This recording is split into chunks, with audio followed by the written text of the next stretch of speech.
Hola, ¿cómo está? Mucho gusto. Vamos, adelante, toma asiento. Te estaba esperando, sí.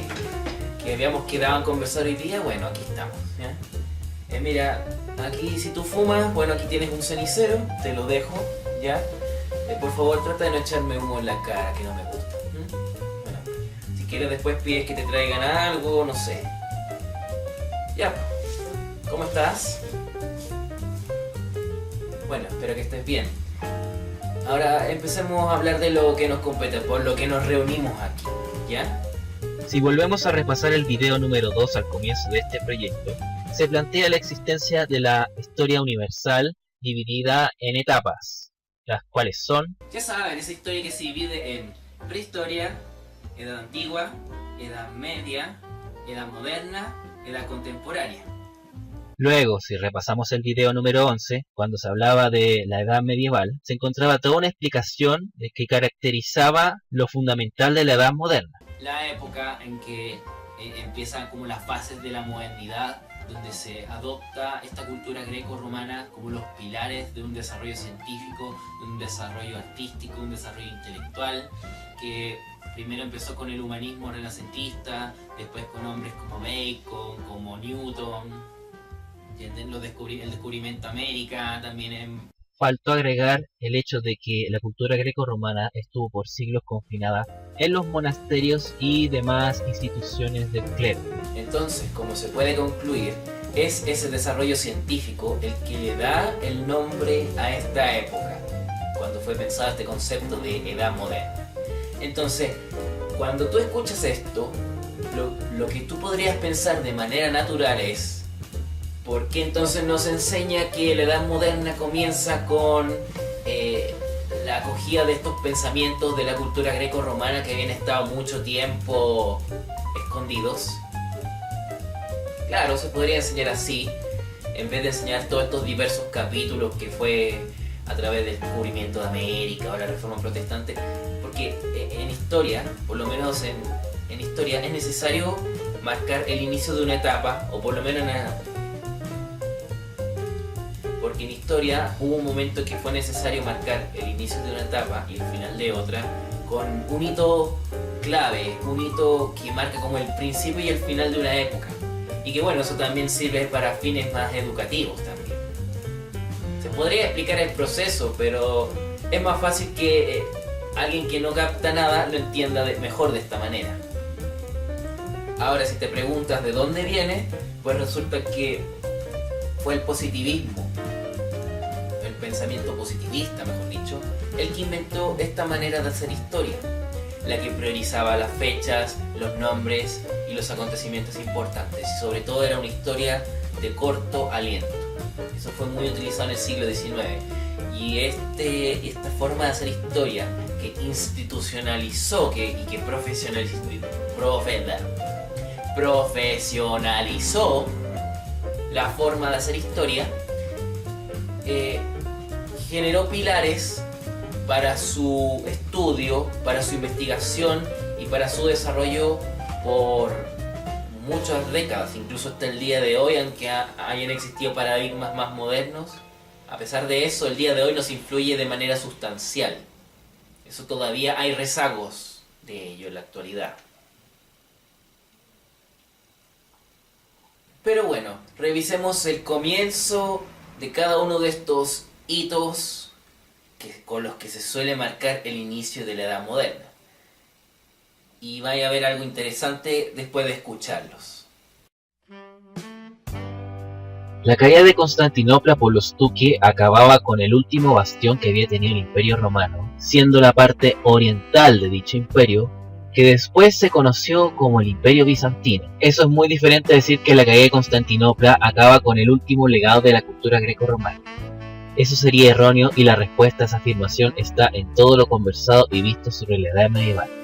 El legado de esa cultura se conserva en las regiones donde el Imperio Romano llegó en sus días mozos, siendo acogida y desarrollada por quienes se instalaron en algunos lugares donde estuvieron los francos, visigodos, musulmanes, en fin. Ahora, lo que hemos conversado en los videos anteriores no es difícil de pensar, que la toma de Constantinopla es un mero símbolo como lo fue la caída de Roma en el año 476. El Imperio Bizantino llevaba una larga agonía de 5 siglos más o menos, debido a fuertes luchas primero con los musulmanes y luego con los turcos selyúcidas. Hay que recordar la batalla de Mansikier. Luego con los mongoles y después con los turcos otomanos. De hecho, estos últimos ya llevaban apoderándose de varios pedazos del Imperio Bizantino décadas antes del decenio de 1450. No se marca con una fecha exacta, pero alude al periodo que nace en Italia hacia el siglo XV, y que luego se expande a otras regiones de Europa, donde se recogen ideas de intelectuales greco-romanos como Aristóteles para crear nuevas obras y conocimiento. Ahora bien, la base de esto es entender cómo llega el conocimiento greco-romano a Europa, y la respuesta está en la Guerra Santa o Cruzadas. Con ella se genera el intercambio necesario entre Europa y zonas más orientales, provocando el resurgimiento de la vida intelectual en Europa. Un símbolo de eso es la aparición de las universidades y todo lo que ello implica.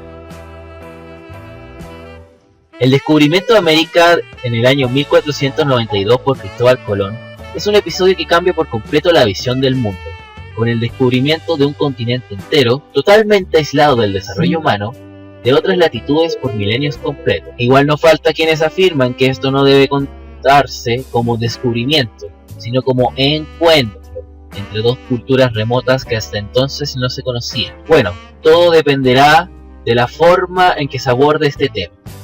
Por el momento dejamos el título convencional para ustedes. Tampoco quienes afirman que fue Leif Erikson el verdadero descubridor de América al llegar a lo que está cerca de lo que hoy se conoce como el norte de Canadá, o bien que Piri Reis, un turco, había hecho un mapa donde se apreciaba el continente americano siglos antes del viaje de Colón. La reforma protestante se produce por movimientos que cuestionan la visión sobre la religión cristiana que tiene la Iglesia Católica. Esto no se entiende sin un proceso previo, también conversado aquí en 2 videos anteriores, donde la Iglesia, debido a crisis fuertes que ha tenido, genera desconfianza y desencanto, también por la mayor difusión de conocimientos que hay con la producción masiva de libros, gracias a la invención de la imprenta de Gutenberg.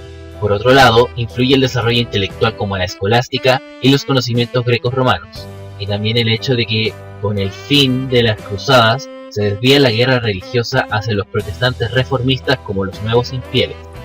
Después de haber escuchado esta explicación, ¿qué crees tú que tienen en común todos estos hitos que supuestamente son los que marcan el inicio de la llamada Edad Moderna?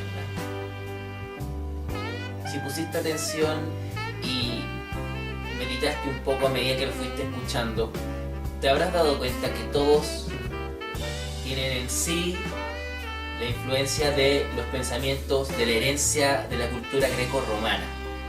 Es decir, aquí se ve claramente cómo esto fue permeando en la sociedad de Europa Occidental y lentamente fue creando frutos que los vimos que son cada uno de estos acontecimientos que se fue dando. Ahora bien, resulta que en el positivismo, como había dicho, era una historia de corto aliento.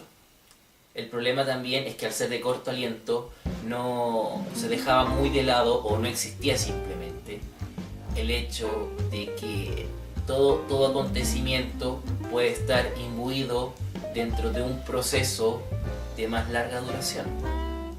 Esta es una historia de corto aliento, por lo mismo no se observan transformaciones, procesos importantes. ¿Ya? De modo que si nosotros quisiéramos hacer la diferencia de decir, bueno, estos hitos son productos de algún proceso, ese proceso está contemplado en lo que se suele llamar la Baja Edad Media. ¿Por qué? Porque ahí se entregaron las condiciones para que todos estos hitos se pudiesen desarrollar de cabal forma. Bueno, de hecho, si nosotros quisiéramos jugar un poco con los límites de el inicio, el final de una época, porque de repente es importante delimitar que ya, aquí se produjo un quiebre, lo que viene después no tiene nada que ver con lo que venía antes. Nosotros también podríamos decir que, teniendo en cuenta que el inicio de la Edad Moderna está marcada por como el renacer o el resurgimiento de la cultura greco-romana en Europa Occidental, entonces su inicio podría estar marcado por ese proceso en el cual esta cultura empezó a salir de su confinamiento que estaba en los monasterios, de las diversas instituciones del clero. Lentamente fue permeando a todos los habitantes de zonas urbanas, principalmente ciudades, Burgos, primero Burgos, después ciudades, ¿ah? Y ahí lentamente fue permeando y fue generando estos hitos, los cuales marcan el inicio de la Edad Moderna, ¿ya? Si es así, quiere decir que esto comienza cuando el intercambio cultural se empieza a desarrollar en Europa. ¿Cuándo fue la base? ¿Cuándo fue el comienzo de todo eso? Las cruzadas, o la Guerra Santa, como quieran llamarlo. Claro, no va a faltar la persona que diga, bueno, la Edad Moderna no empieza ahí, que ese es un proceso de transición. La Baja Edad Media se puede ver como un proceso de transición, es completamente entendible, pero si nosotros quisiéramos hablar de que la Edad Moderna comienza en el momento en que la modernidad se perfecciona, nosotros podríamos decir que la Edad Moderna también comienza en ese caso en los tiempos de la Ilustración, cuando se perfecciona este concepto de modernidad, que significa todo saber manejado según la razón, y que todo lo demás es como todo lo que es emoción, sentimiento queda afuera, y eso es en el siglo XVIII, bien cercano al siglo XVIII, así la segunda mitad, lo cual después da influencia, por ejemplo, a la independencia de Estados Unidos, a la Revolución Francesa, y con la Revolución Francesa llegamos a otros episodios que mucho más adelante los vamos a ver. Pues bueno, yo no pienso marearlos con toda esta discusión, no es para que se aburran tampoco, sino es para rescatar algo que se dijo en el video número 2, que uno puede, por ejemplo, tomar esa periodización típica, clásica que existe de esta historia universal, llamada historia universal, uno puede tomarla y puede destruirla perfectamente, y uno puede crear la periodización que encuentre conveniente dependiendo de la historia que desee crear.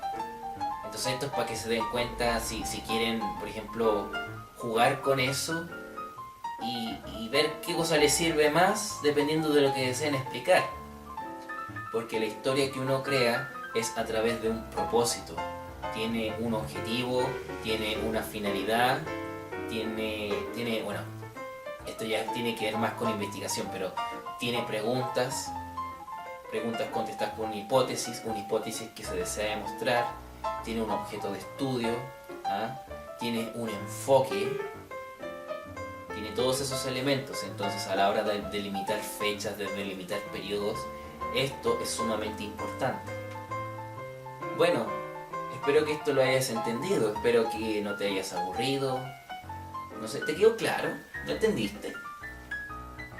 No sé, que es todo lo que yo sé, lo que te puedo contar ahora, pero si no entendiste nada, bueno, me puedes preguntar de nuevo y todo. Claro, por supuesto que sí. Ya. Cuídate, que estés bien. Chao, nos vemos, ¿sí? Nos vemos después en otra ocasión.